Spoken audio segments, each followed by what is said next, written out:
Genesis 21 from the Net Bible. The birth of Isaac. The Lord visited Sarah, just as he had said he would, and did for Sarah what he had promised. So Sarah became pregnant and bore Abraham a son in his old age at the appointed time that God had told him. Abraham named his son, whom Sarah bore to him, Isaac. When his son Isaac was 8 days old, Abraham circumcised him just as God had commanded him to do. Now Abraham was 100 years old when his son Isaac was born to him. Sarah said, "God has made me laugh. Everyone who hears about this will laugh with me." She went on to say, "Who would have said to Abraham that Sarah would nurse children? Yet I have given birth to a son for him in his old age." The child grew and was weaned. Abraham prepared a great feast on the day that Isaac was weaned. But Sarah noticed the son of Hagar the Egyptian, the son whom Hagar had borne to Abraham, mocking. So she said to Abraham, "Banish that slave woman and her son, for the son of that slave woman will not be an heir along with my son Isaac." Sarah's demand displeased Abraham greatly, because Ishmael was his son. But God said to Abraham, "Do not be upset about the boy or your slave wife. Do all that Sarah is telling you, because through Isaac your descendants will be counted. But I will also make the son of the slave wife into a great nation, for he is your descendant too." Early in the morning, Abraham took some food and a skin of water and gave them to Hagar. He put them on her shoulders, gave her the child, and sent her away.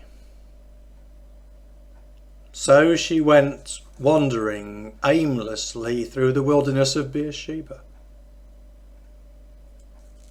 When the water in the skin was gone, she shoved the child under one of the shrubs. Then she went and sat down by herself across from him at quite a distance, about a bow shot away, for she thought, "I refuse to watch the child die." So she sat across from him and wept uncontrollably. But God heard the boy's voice.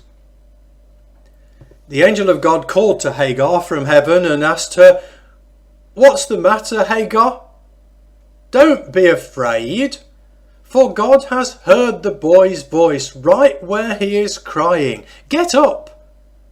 Help the boy up and hold him by the hand, for I will make him into a great nation."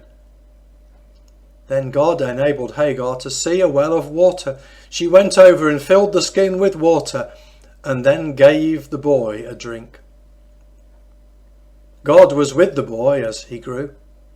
He lived in the wilderness and became an archer. He lived in the wilderness of Paran. His mother found a wife for him from the land of Egypt. At that time, Abimelech and Phicol, the commander of his army, said to Abraham, "God is with you in all that you do. Now, swear to me right here in God's name that you will not deceive me, my children, or my descendants. Show me, and the land where you are staying, the same loyalty that I have shown you." Abraham said, "I swear to do this." But Abraham lodged a complaint against Abimelech concerning a well that Abimelech's servants had seized. "I do not know who has done this thing," Abimelech replied. "Moreover, you did not tell me. I did not hear about it until today." Abraham took some sheep and cattle and gave them to Abimelech. The two of them made a treaty. Then Abraham set 7 ewe lambs apart from the flock by themselves. Abimelech asked Abraham, "What is the meaning of these 7 ewe lambs that you've set apart?" He replied, "You must take these 7 ewe lambs from my hand as legal proof that I dug this well." That is why he named that place Beersheba, because the two of them swore an oath there. So they made a treaty at Beersheba. Then Abimelech and Phicol, the commander of his army, returned to the land of the Philistines. Abraham planted a tamarisk tree in Beersheba. There he worshipped the Lord, the eternal God. So Abraham stayed in the land of the Philistines for quite some time.